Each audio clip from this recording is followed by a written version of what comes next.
I think every human has an innate desire to fit in. I think it goes back to just, if we need to fit in, or, if you get lost at the edge of the tribe, you're gonna die, right? You need your tribe, you need to be part of it for survival. So I think we all have that innate desire. But I think the times in my life where I tried to force myself to fit in, I really failed myself and I hurt myself.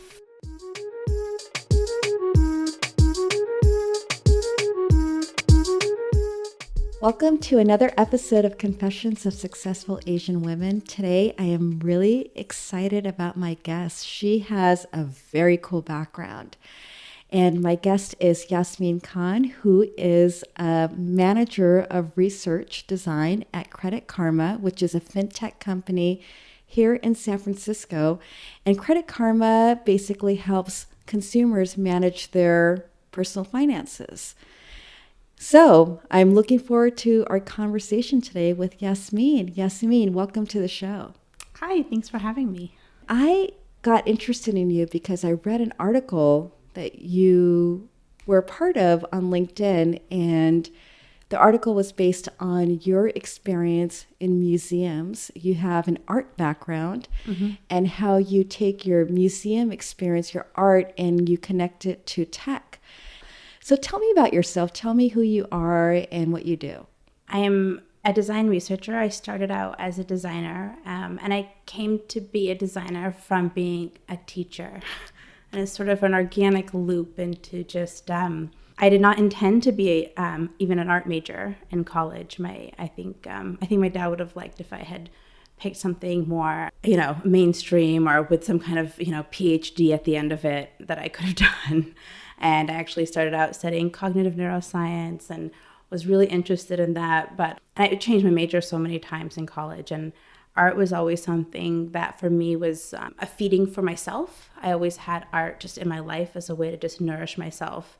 And towards the end of college, I realized I changed my major so many times, but I had all these credits in art. And so I sort of accidentally became an art major.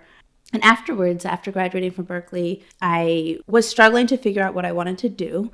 And I think something about myself that I've always done is I've always just leaned into what I enjoy and what I feel interested in, and sort of pulled back a bit from and rebelling against sort of the expectation of, you should be an engineer, you should be a doctor. My father's side, my father's a structural engineer. All his brothers and sisters and their husbands and wives are all doctors. So, but my father also married a Mexican woman. My mother's Mexican. And so rebellion is sort of part and parcel of our family life too. So and your father's Pakistani. My father's Pakistani and my mother's Mexican. Yeah, I had a little inherent privilege to rebel, I think, just in my being. So yeah, that permission felt like it was always there. And so I always leaned into that just in my career, and doing what I enjoyed and what I felt was interesting to me. I also do stand-up comedy. I'm a stand-up comedian. I just started last year and have had some, I wouldn't say great successes, but I've killed at a few bars in the city here and there. So were you always funny growing up? Were you like the definitely life of the like party? A weirdo. Yeah. Weirdo. Tell me why. I think I think if you're Mexican and Pakistani, you are weird. Well, tell me what makes it weird. Do you have an example of where? I think that, both our cultures are very like gregarious. It's all about storytelling. So I think I grew up with these storytellers, whether it's aunties or uncles that are always just like, they will captivate a room. So that was something I always was just, entrenched with as like this standard for how to like really, tell a story or get somebody involved in what you're trying to get them on board with, was just like, you've got to really tell a story. And then I think there's a weird part of me that was always just like, I'm not fully Mexican, I'm not fully Pakistani, I'm not fully, I am American, but I'm not like fully like a part of like the mainstream culture. And so, but I don't know, I guess I was always just like sort of making weird jokes or making weird observations and saying things that sort of shocked people, but that seemed obvious to me. But I think that's what sort of like a comedian does, is they just sort of like have this internal weird way of seeing the world that seems really obvious and straightforward, and then you're just putting it out there and seeing what sticks with people and what doesn't. When did you become aware of your identity? I think very young. I feel a little embarrassed about this, but I feel like even as a little kid, I knew that like I felt like this weird responsibility. I am sitting in this interesting seat. I see the world from lots of different spaces, and I see that even just sometimes the limitations of the way that my teachers see the world, because I'm 6 or 10 years old and I've been to Pakistan and I've seen things that, you know, have impacted my view of the world in a large way. And I've also, you know, been around lots of cultures, and my family is full of, you know, Mexican Mormons and, you know, Pakistani and Chinese and Catholics and all these things. And I sort of knew early on that I had this really special view of the world, and that I always felt sort of a responsibility with that, of using that view in a positive way. You know, I grew up Muslim. I identify as Muslim, but I'm certainly not like I'm more of a mainstream. I think I'm more of like a Muslim American. That is, I think we're starting to, I hope as a country, starting to realize that, well, actually we're far away from realizing that mainstream Muslim is a thing, that there's normal Muslims that are not extremists. In fact, millions of us are. If we were all extremists, I mean, there's millions of Muslims in the world. If we were all extremists, the world would be massacred by now. Right. So obviously a great deal of us are just chill, normal people trying to live a life. Yes. Sufism was always sort of a part of my life as a young person. I don't really practice Islam in my everyday life anymore, but it's that idea of connecting with yourself and checking in with yourself, you know, 5 times a day. And that mind, body, spirit connection. Which is equivalent to the 5-time prayers. Yes, your namaz 5 times a day. Right. And then, you know, religion. And in college, you know, starting to do yoga, it's like, oh, namaste. And I'm realizing, oh, you know, yogas and prayer are very similar. Even just the poses of the sun. It's like basically a sun salutation. Right, when you kneel. When you kneel, you stand, you pause, you know, you bend over halfway, you pause right there. If you think about it, it's sort of a old lady version of namaz. Like the prayer is sort of an old lady version of the sun salutation. Yes. And so I guess I'm somebody who's always pulling together and drawing together different parallels and threads, and sort of weaving together a view of the world where I see connection more than I see separation. And I try to bring that to others. So did you ever grapple with fitting in, because you had dual identities? Half was Mexican, half was Pakistani, and then you're growing up in the US. I wonder if you felt like you needed to fit in or belong, or you saw it early on that this is my advantage and I can relate to so many people and I belong everywhere. You know, I think every human has an innate desire to fit in. I think it goes back to just, you know, if we need to fit in, or, you know, if you get lost at the edge of the tribe, you're gonna die, right? You need your tribe, you need to be part of it for survival. So I think we all have that innate desire. But I think the times in my life where I tried to force myself to fit in, I really failed myself. And I hurt myself. I grew up in Southern California, where, you know, it was all about being thin and blonde and tan. You know, I'm a curvy woman. And I've loved that I've gotten to a place, you know, in my 30s where I'm happy with my body. I'm happy with myself. I feel at home in my body. I mean, that doesn't mean that I don't desire to, you know, like be a little more athletic now and then, but every time I think that I try to put myself in a space where I would be more like everyone else, I think I hurt myself, and I ended up being uncomfortable. Actually, I have a friend here in the Bay Area who I grew up with in Southern California. We were saying, and she's Mexican, and she's also a curvy woman, and we were saying every time we go home, we end up buying clothes that aren't right for us and aren't really us. And we do these weird things because you go to LA and you go to Orange County, you suddenly just feel really out of place. And so like you sometimes get like anxious and you're like, okay, maybe I need to change myself. Maybe I need to straighten my hair. You have this urge to fit in. Yeah. And it's just kind of, and even I'm like imagining and recalling what it feels like when I'm in that space, and it feels really toxic. It feels really like I'm harming myself in some way, and I'm acting on this impulse it is not out of love for myself. It's out of hate for myself, and I do much better when I shift the weight, if you will, back into being in myself and embracing who I am and enjoying that. Like you said, more of an advantage than a disadvantage.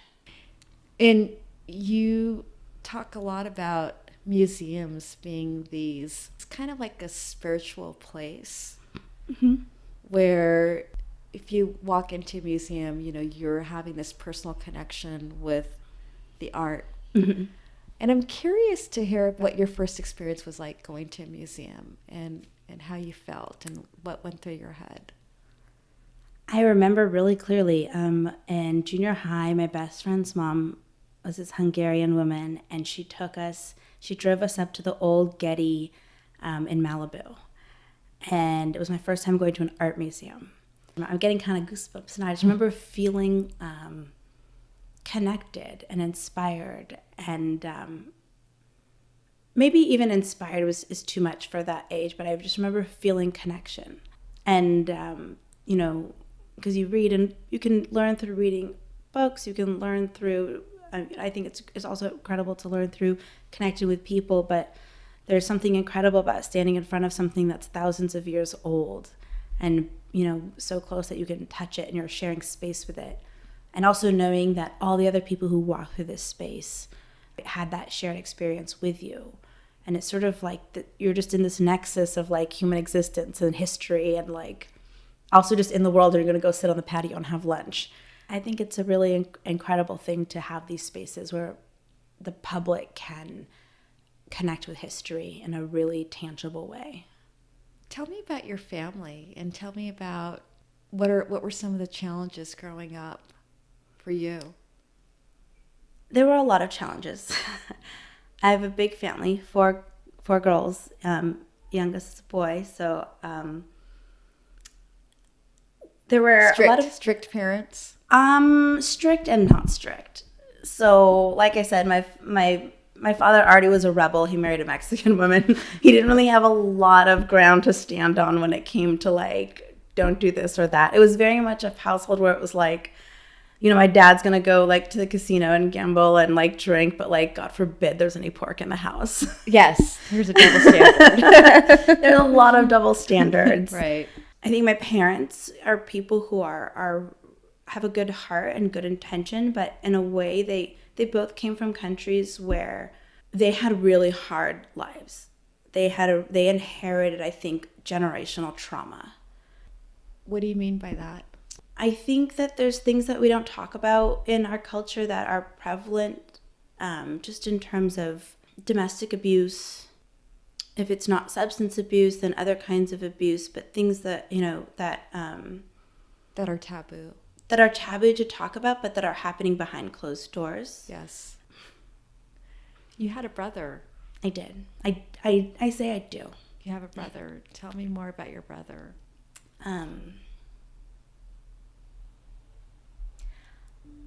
My brother Adam, he's the youngest. He was 8 years younger than me, and a really sweet, wonderful human. Like a person who, whenever he walked in a room, he just lit up the room. Super precocious, also, really wise beyond his years. A lot of energy too. So much energy, so fact that when he was about 6 or 7 years old, his teachers were like, you told my parents, hey, you're gonna have to put this kid on medication. He's too hyper for our classroom. I went to a private school, so when I was a hyper kid, there were lots of ways to, we had a small classroom, and the teacher had all these things at their disposal to like help me and to be there and to like for me to be contained, and maybe also because I'm a girl and so it was easier for me to sit still. But Adam went to a public school with an overcrowded classroom, and his teacher was overwhelmed and really pushed for him being on Ritalin at age 7.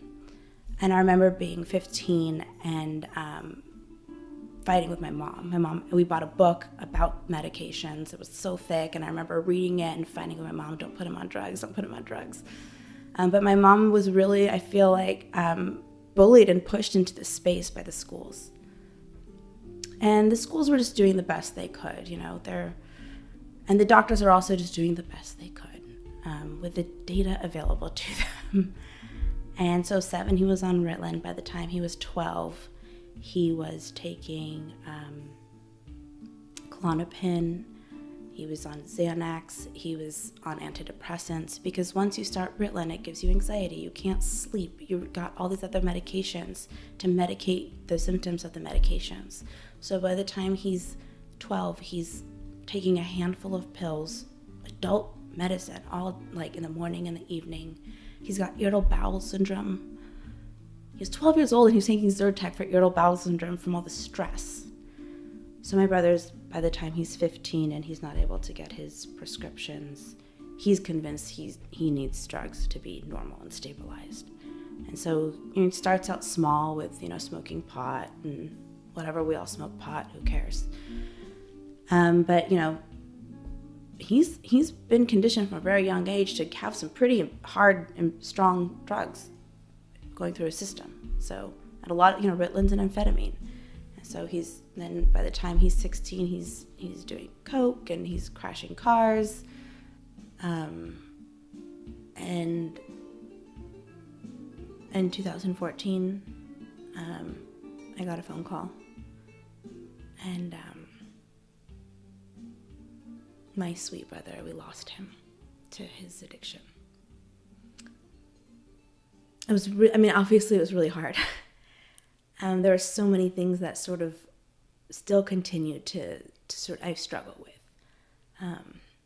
But I feel in some ways like this responsibility to him, that if I can see the patterns, if I can match the patterns of what led to how we lost him, like I have this responsibility in a way to honor that and to try to help solve it for the next Adam. There's a way in which when somebody dies of an addiction, they're not talked about. You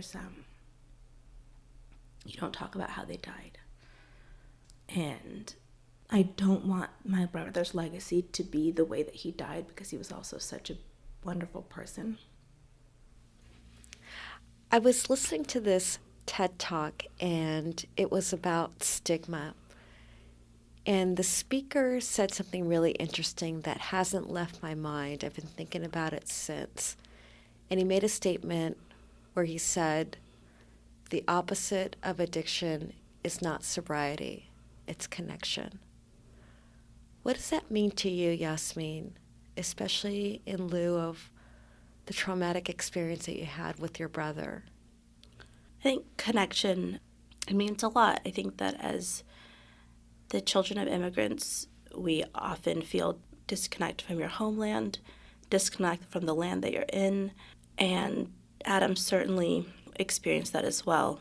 And institutionally, I think that there was a lot of disconnect that, looking back, led up to losing him, from his teachers who couldn't quite figure out how to connect with this hyper little boy, and instead of really fully seeing him as a person, he was more of a disruptive name on the list, to his doctors who really saw him as, a set of lab results as opposed to a young boy.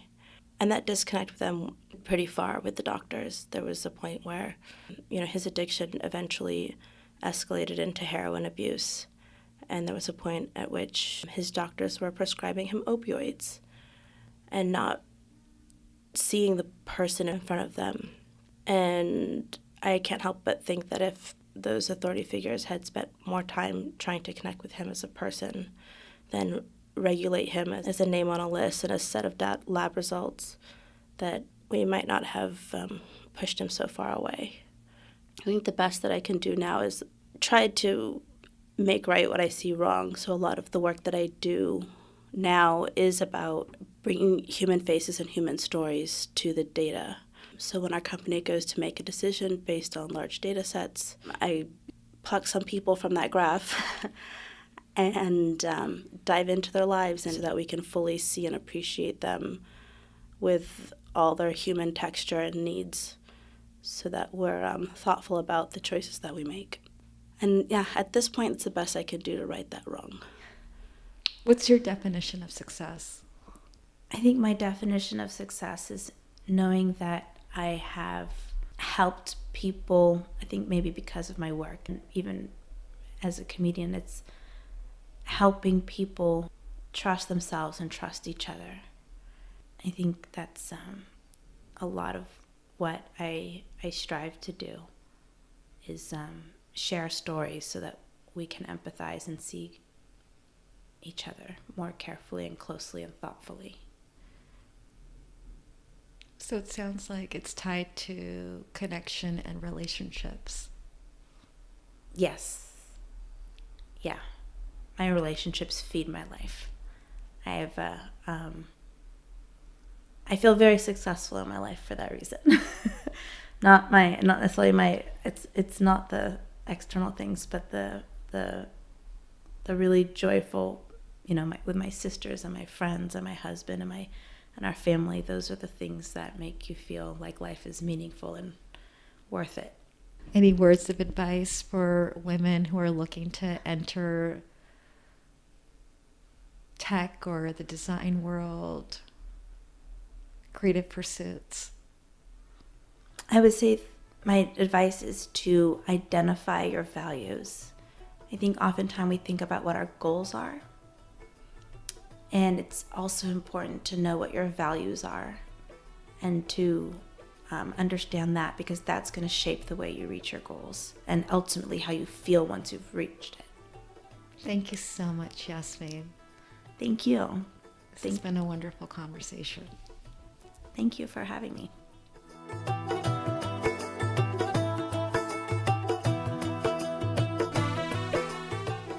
If you enjoyed the conversation today, don't forget to leave me an iTunes review and check out other episodes at confessionsofsuccessfulasianwomen.com.